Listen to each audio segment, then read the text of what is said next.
So today I'm talking to a wonderful French woman who's resident in Belgium, Sabine. Welcome. Hi, Chris. How are you feeling? I'm fine, thank you. Very Wonderful. pleased to meet you. Lovely to meet you as well. And why don't you introduce yourself a little bit so we know who we're talking to here? Okay. So my name is Sabine Nachtiger, and so for those who may be a bit puzzled by the sound of the name, it's a name of Swiss origin, although I'm French, and as you underlined, living in Belgium since '92, so I feel like adopted by Belgium, if I may say so. Very nice. Quite like it here. And yes, maybe starting by how I came across shiatsu. Yes.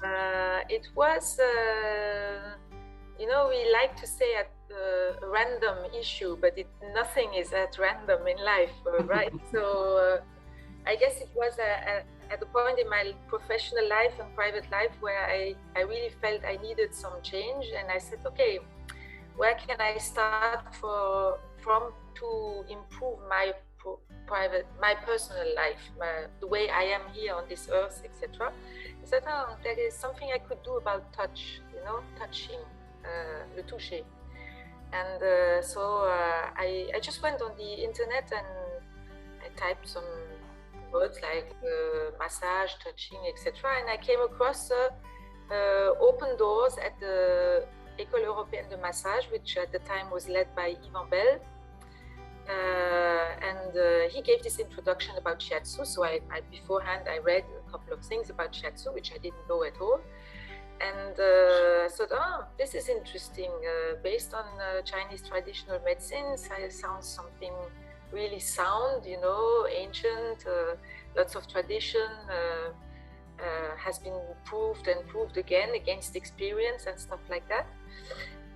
And then the presentation of Yvan was just amazing. I had quite a long list of questions, like 20 questions. And after the 20 minutes of presentation, all the questions were answered. So I said, okay, I registered. That's how I came across shiatsu. So Yvan Bell was your first introduction, but Fabien Bastianelli was the next teacher you had. Yeah, exactly. And actually, I didn't have that many until the fourth year, where we, at least in this school and in Belgium, we specialize a bit more about the concept of traditional medicine, Chinese medicine. The years of actual shiatsu practice, so the 3 first years, most of the courses were done by Fabien. So we had also a couple of other teachers like Philippe Banet. Again? I did some Philippe Banet. Mm-hmm. I did some teaching with him as well. And of course, at this school, École Européenne de Massage, there was a very close contact to the French Federation and to Bernard Bourret, who regularly comes to Brussels and gives some teachings. I think, on a yearly basis he comes over. So wonderful. I thought some very interesting person to meet. Yeah, Mm-hmm. very rich experience. So at this school, you met 2 other ladies who you're now engaged in a project. Exactly, and that's really something that is a very rich experience, both on professional and private level. So we were a group, in that shiatsu school, we were like between 15 and 20 students in each year, each class. And amongst those students, I met Emmanuelle Bastien, who is, how you say this in English, ergothérapeute. So she works in hospital, and she's amongst those professional therapists that help re-education of people who encountered either disease or, in many cases, elderly people, just to get back to some abilities or so that's her main profession. So she's working in hospitals. Is this called occupational therapist in English? Yeah, probably must be something like that. Yeah, Mm-hmm. exactly. And she had that position, and we studied together with Tiffen as well. And the chemistry came about, this profession, the occupational therapist that Manu had, because she was occupied in those hospitals where we now have that project ongoing. And that project was created by a fourth person, Joël Bardèche, whose name you will also find in the documentation we provided to you. And Joël is a nurse, actually. And she had a position at the time where she could set up projects. And that was before COVID area. I think she started the first testing of that project in 2019. So actually the actual idea was even there before. And the idea was to provide support to staff in hospitals, because her observation was that there was a lot of pressure, time pressure, psychological pressure on the staff, and that it was important, actually, when you are in a place where you're there to cure, to treat, to heal people, to also be able to take care about the people who take care of others.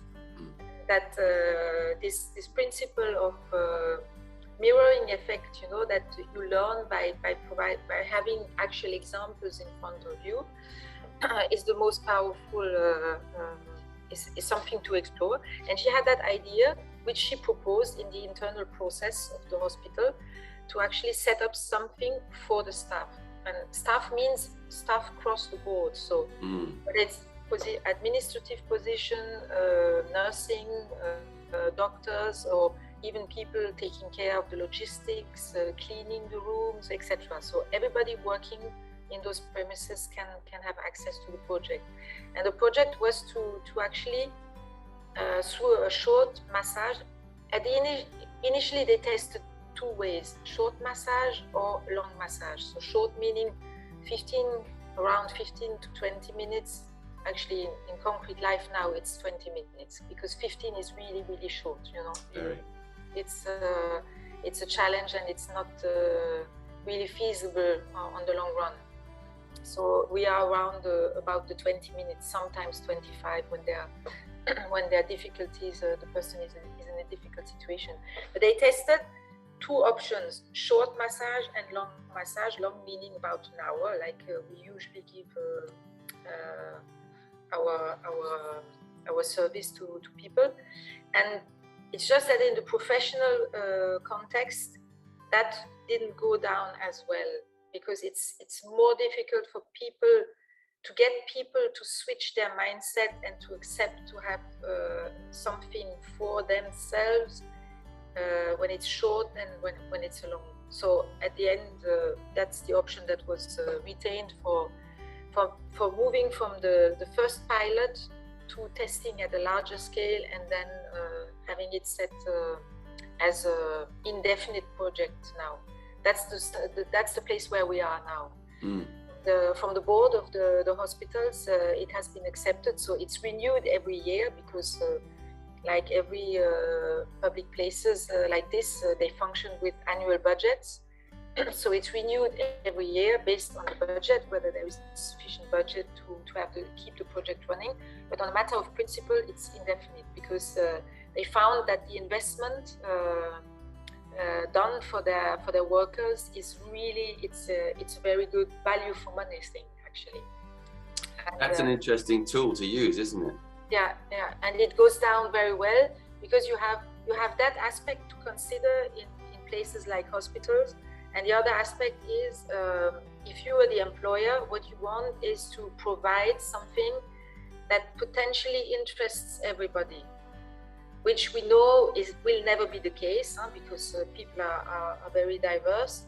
But it so happens that based on this project, it does appeal to sufficient people on the total population of workers. So that it has been considered as really something interesting.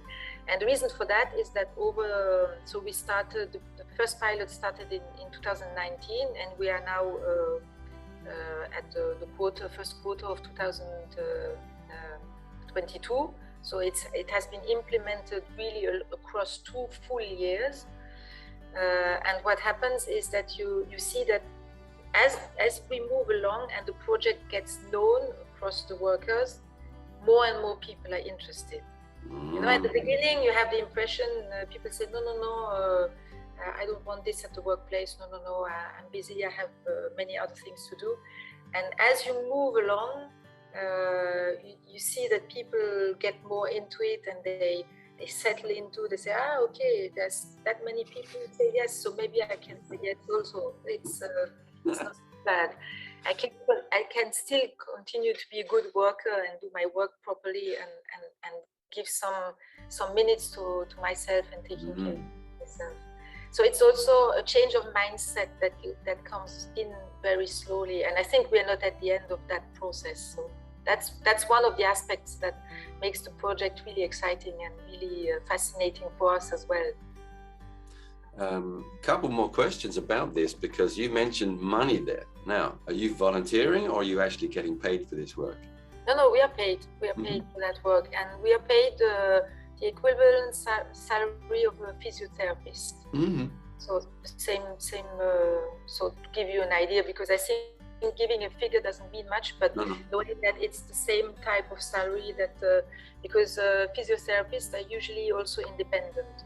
Yeah. So we are most of us. So we are 4 in the project.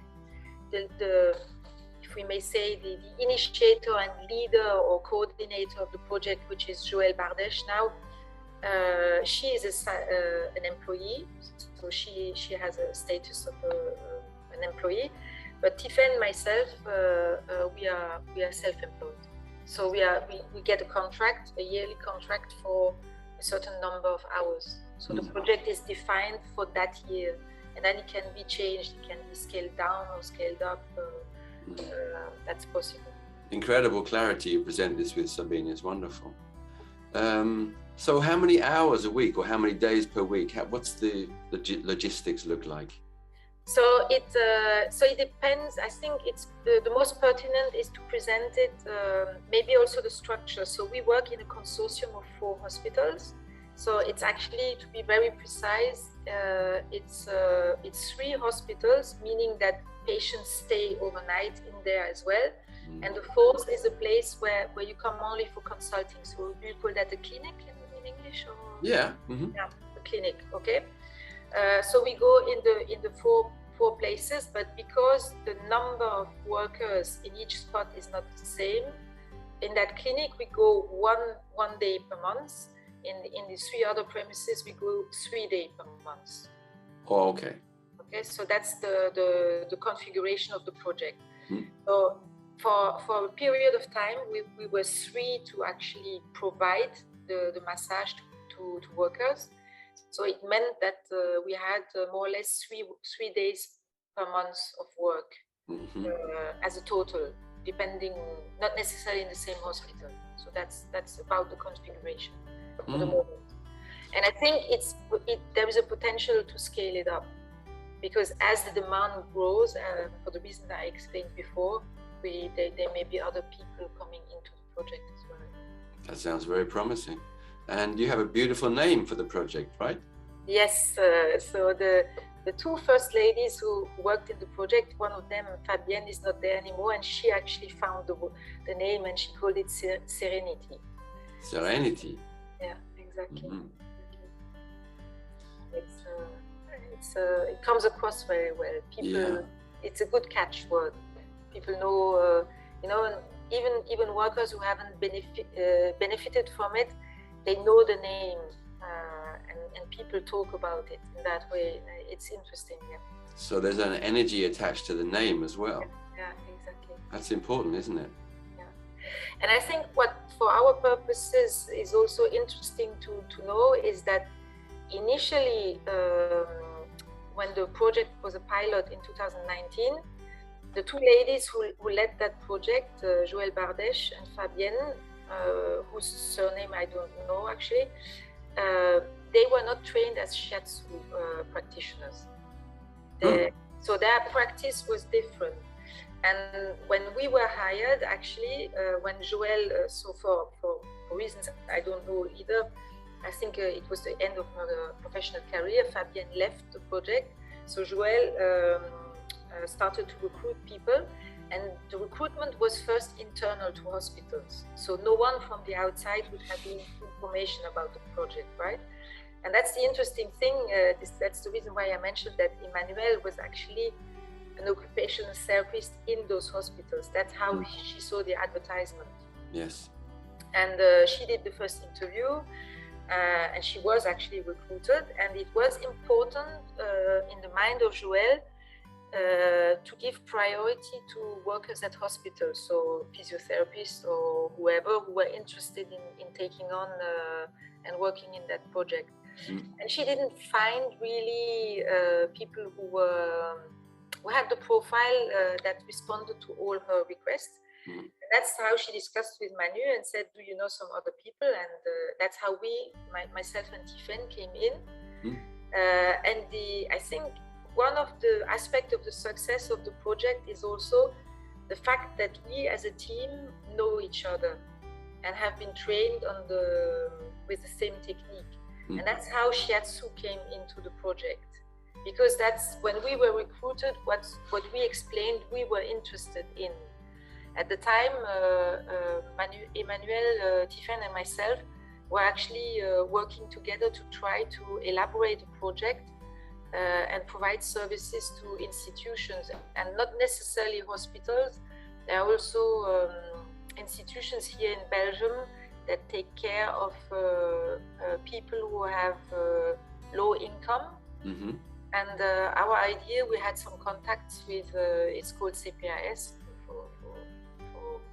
We had some contacts with such structures, and we wanted to provide a service. And because we were new in the business, if I may say so, we thought, right, it's interesting to test what we are going to propose. And that was where we were about when we came across that offer of recruitment from that consortium of hospitals. And that's how we came into the project. And our idea, so when we were recruited, we said, okay, we are interested to work with you, but are you interested in our idea of introducing shiatsu into structures like hospitals or CPRS, etc., etc.? And she said, yeah, why not? And as it happens, I think it has really added value to the project. Because as I mentioned before, there were two options, a short service or longer service, so a short massage, longer massage.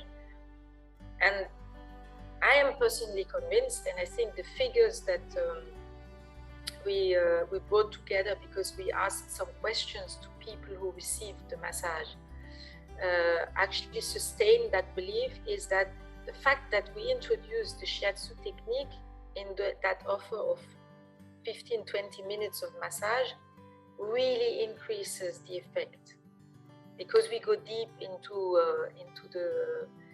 the sensation and into the body of the person, thanks to adding a couple of points which are always tense, if I may say so, at workplaces. You know, you have this barrier here on the shoulders, in the back of the neck, the lower back. And yes, that's the feedback we received. So it was very rewarding for us to actually hear about that. Now, I've noticed, by the way, all that sounds extremely promising for future developments, if I might say so. But I want to come back to a technical detail, and that's that from the pictures you've sent me, I noticed that you're doing massage on a stool, a sitting chair kind of massage. Do you want to tell us about how that worked out? Yeah, so the idea is to make it a little bit concrete, is that I said we work either 1 day per month or 3 days per month in the various premises. So how concretely it happens is that we have that chair, so ergonomic chair, which we can adjust actually, and they're of very high quality, I must say.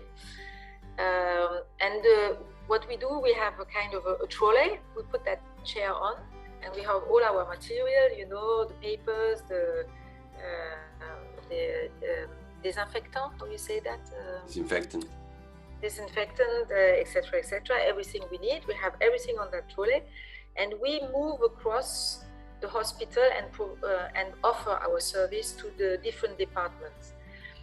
How it works is that they get at the beginning of each month an email, the people who are responsible for each department, saying, okay, the practitioner will come into your service, will offer your service on that day.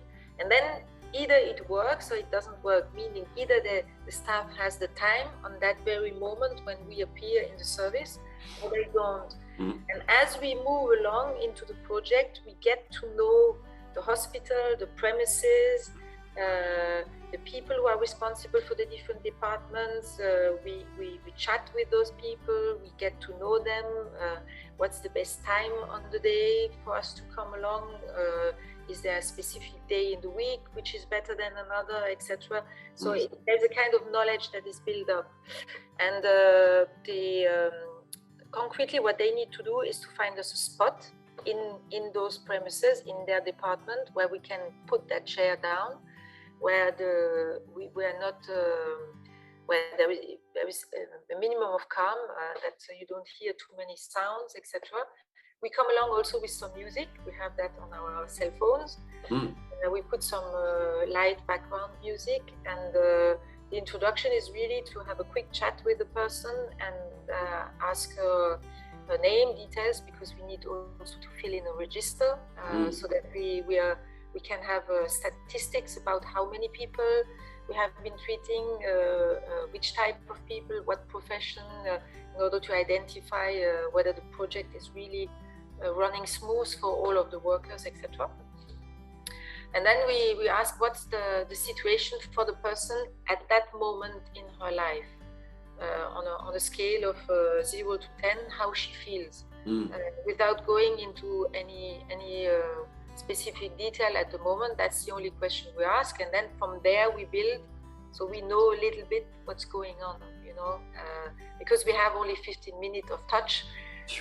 We need to actually have some frame in which we operate as well. And in the same way, we have a kind of a protocol. So we do more or less the same massage for every person, but based on that information that we have put together in a quick exchange, we will adapt slightly a little as well. Wonderful. And that's how it goes. Sabine, this information that you're compiling, the statistics as you call them, do you have another idea in mind for what you're going to use them for? Well, up to now, we have only used them to convince the board of those hospitals to actually turn the pilot project into something that will be running on a long-term basis. Yes. So we have made a couple of presentations. So those presentations are, you know, slideshows. They are very, I think, good in the way that they're catchy. There are lots of pictures. They have quite a bit of figures.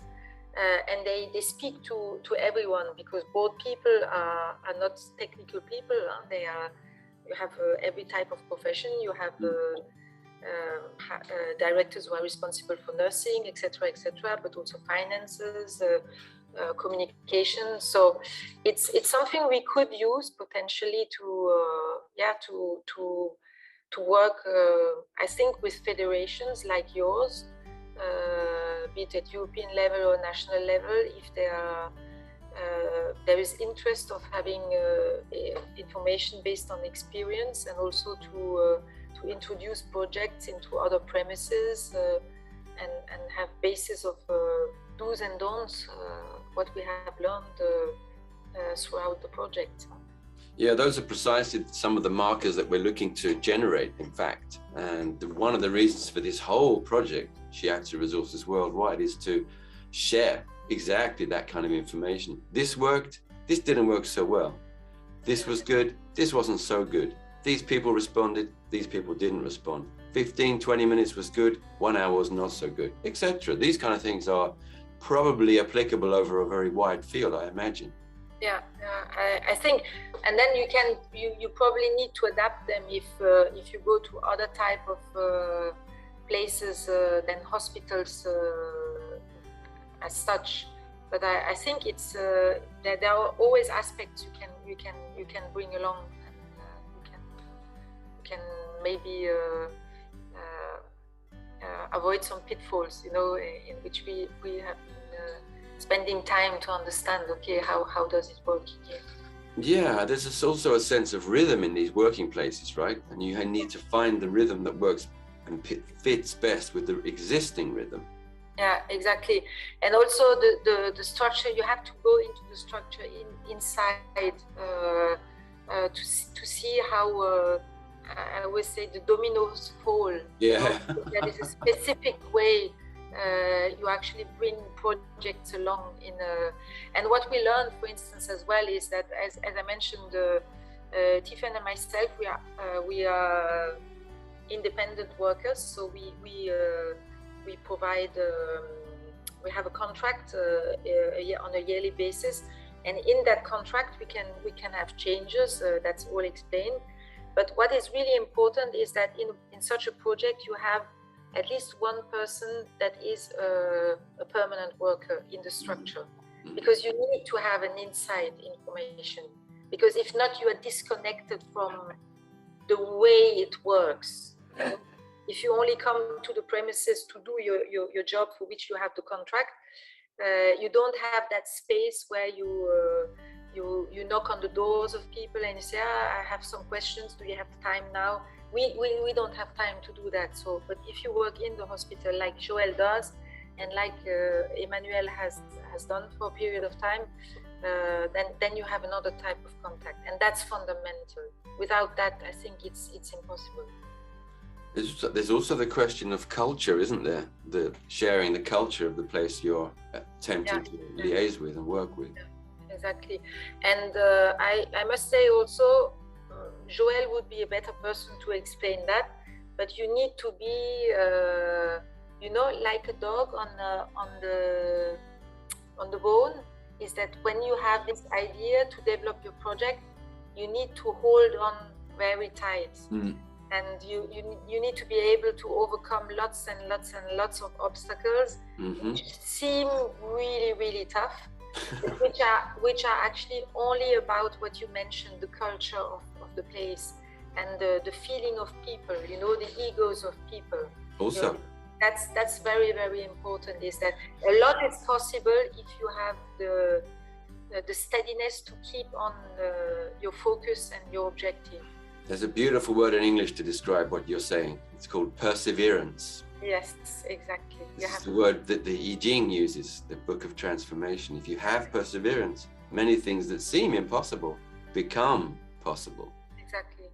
And I really would like to pay tribute to Joël for that, because she's that type of person. Wow.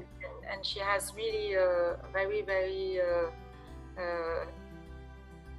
nice touch to be perseverant, you know. She never becomes a difficulty for people she tries to convince, I think.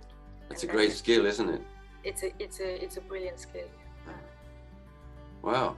Sabine, is there anything else you'd like to share with us before we wrap this interview up, or are you happy now with what you've shared? No, I think I shared most of the information, and I think any of us will be pleased to answer questions if there are people interested, and take time to provide further detail that may be helpful to other people who want to launch projects as well. That's absolutely wonderful. Thank you for taking time to talk to us, and very soon this project will be up on the website and out on the Facebook, so more and more people will get to know about it. Thank you for the opportunity. It's brilliant for us as well. Okay. Wonderful. So thank you, and talk soon.